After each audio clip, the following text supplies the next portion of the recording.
Innal hamdalillah nahmaduhu wa nasta'inuhu wa nastaghfiruh wa na'udzu billahi min syururi anfusina wa min sayyiati a'malina. May yahdihillahu fala mudilla lahu wa may yudlil fala hadiya lahu. Asyhadu an la ilaha illallah wahdahu la syarika lahu wa asyhadu anna Muhammadan 'abduhu wa rasuluh. Ya ayyuhalladzina amanu taqullaha haqqa tuqatih wa la tamutunna illa wa antum muslimun. Ya ayyuhan nasu taqu rabbakum alladzi khalaqakum min nafsin wahidah wa khalaqa minha zawjaha wa batha minhuma rijalan katsiran wa nisaa'a wattaqullaha alladzi tasaaluna bihi wal arham innallaha kana 'alaikum raqiba. Ya ayyuhalladzina amanu taqullaha wa qulu qawlan sadida yuslih lakum a'malakum wa yaghfir lakum dhunubakum wa may yuti'illaha wa rasulahu faqad faza fawzan 'azima. Amma ba'd, fa inna asdaqal hadithi kitabullah wa khairal huda huda Muhammadin sallallahu alaihi wasallam wa syarral umuri muhdatsatuha fa inna kulla muhdatsatin bid'ah wa kulla bid'atin dhalalah wa kulla dhalalatin finnar. Ma'asyiral muslimin, jamaah salat Jumat yang dimuliakan oleh Allah Subhanahu wa taala. Teladan terbaik kita Rasulullah sallallahu alaihi wasallam diwahyukan oleh Allah Subhanahu wa taala dengan berbagai wahyu untuk diikuti oleh umatnya. Allah Subhanahu wa taala tidak pernah menyuruh Nabi kita Muhammad sallallahu alaihi wasallam untuk meminta diperbanyak harta. Allah Subhanahu wa taala juga tidak pernah menyuruh Nabi kita Muhammad sallallahu alaihi wasallam untuk meminta diperbanyak anak keturunan. Dan Allah tidak pernah menyuruh nabinya untuk meminta diperbanyak urusan-urusan dunia yang lain. Tapi satu-satunya perkara, yaitu perkara dunia yang berlanjut sampai di akhirat, yang mana Allah Subhanahu wa taala memerintahkan nabinya untuk minta diperbanyak adalah ilmu agama. Allah Subhanahu wa taala dalam surat Thaha berfirman, "Wa qul rabbi zidni ilma." Katakanlah wahai Muhammad, wahai Tuhanku, tambahkanlah banyak-banyak ilmu agama kepada aku.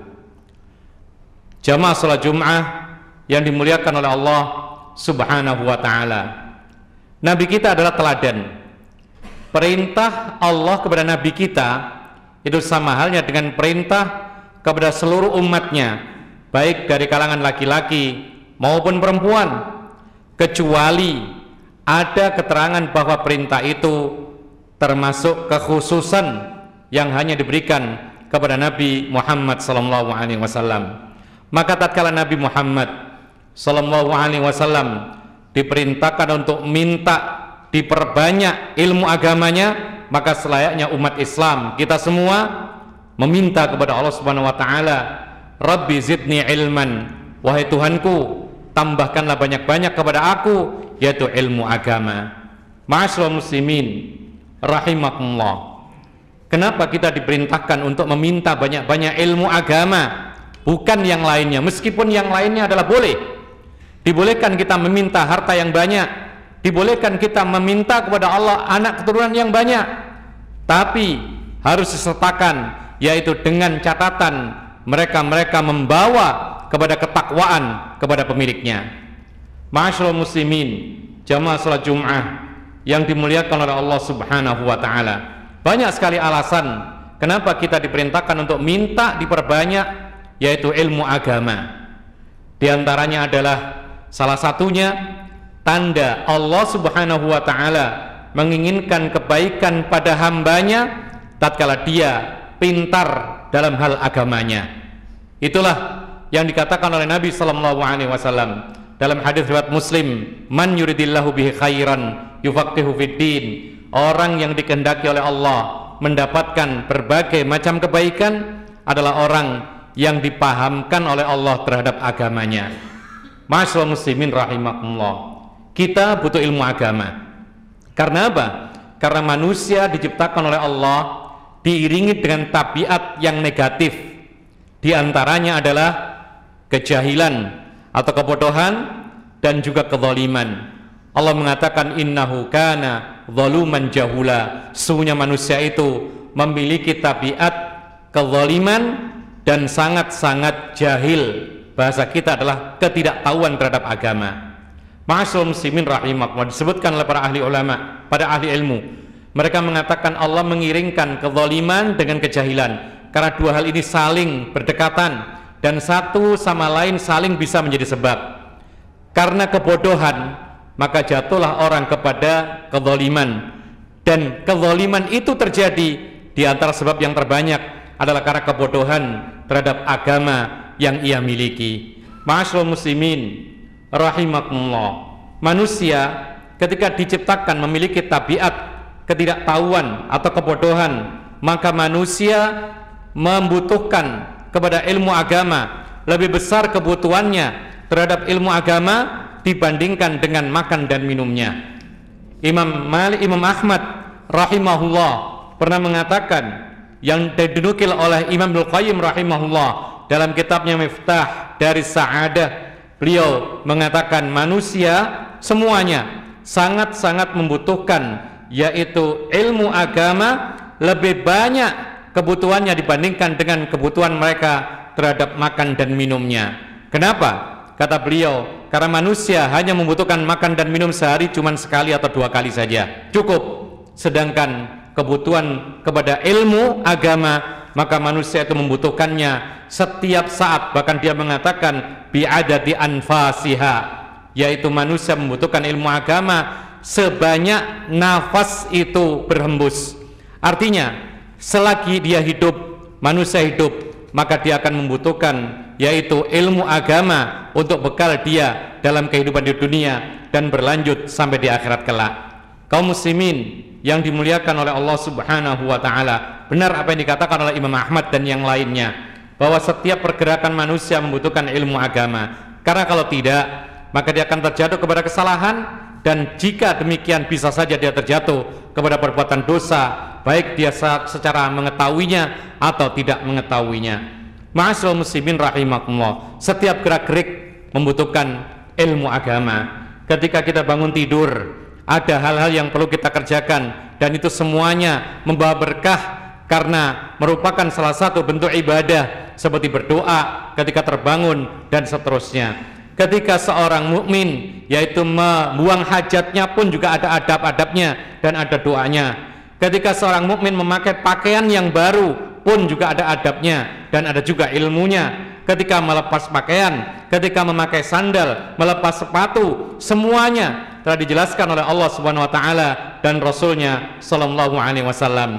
Bahkan saat seorang itu bersin saja, itu sudah ada keterangan ilmunya, sehingga seorang mukmin akan mendapatkan pahala dari setiap pergerakan kehidupannya ketika dia mengetahui apa ilmu yang terkandung di dalamnya. Ma'asyiral muslimin rahimakumullah, dikatakan oleh sebagian para ulama, kita bisa mengetahui seorang mukmin itu memiliki ilmu agama atau tidak hanya dengan salah satu aktivitas yang sangat remeh saja. Apa contohnya? Di antaranya adalah ketika seorang itu makan. Maka orang mukmin yang beriman dan berilmu agama, dia tidak asal makan. Dia ketika memakan, dia merasa bahwasanya ini rezeki dari Allah Subhanahu wa taala. Dia meyakini bahwa ini limpahan nikmat dari Allah semata-mata. Adapun yang lainnya hanya sekedar sarana saja. Lalu yang kedua, dia membaca, paling tidak minimal dia mengatakan bismillah. Kemudian dia makan dengan tangan kanan, kemudian dia makan ketika bersama-sama, dia mengambil yang terdekatnya dan seterusnya, dan diakhiri dengan doa yang lainnya pula. Ini semuanya menumpuk amal ibadah dan pahala yang melimpah di sisi Allah Subhanahu wa taala. Berbeda dengan orang yang tidak mengetahui hal ini, maka dia hanya sekedar makan, dapatnya hanya kenyang, lalu dia tidak mendapatkan pahala yang melimpah dari sekedar aktivitas makan yang dia lakukan sehari-harinya. Aqulu qouli hadza wa astaghfirullah li wa lakum innahu huwal ghafurur rahim.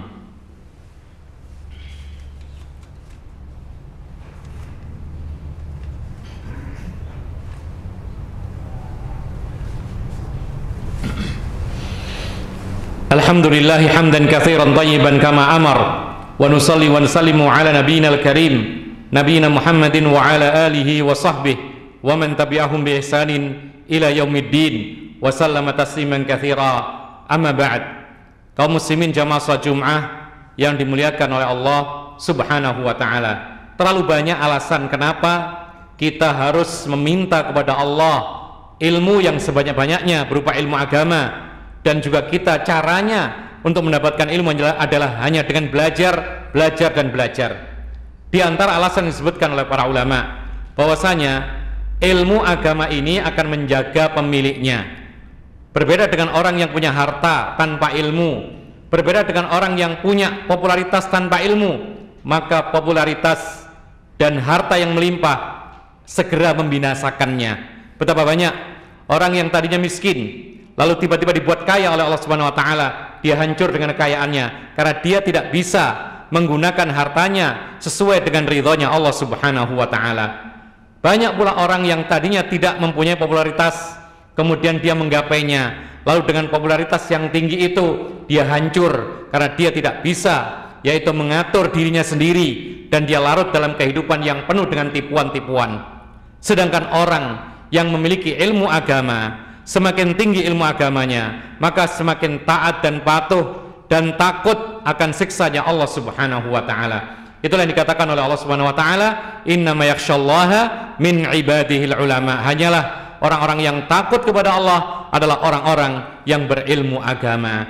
Kaum muslimin yang dimuliakan oleh Allah Subhanahu wa taala, bahkan disebutkan oleh para ulama bahwa ilmu agama itu adalah lebih besar dan lebih manfaat, lebih mubarak, diberkahi oleh Allah dibandingkan dengan warisan dari orang tua dan kakek moyang kita.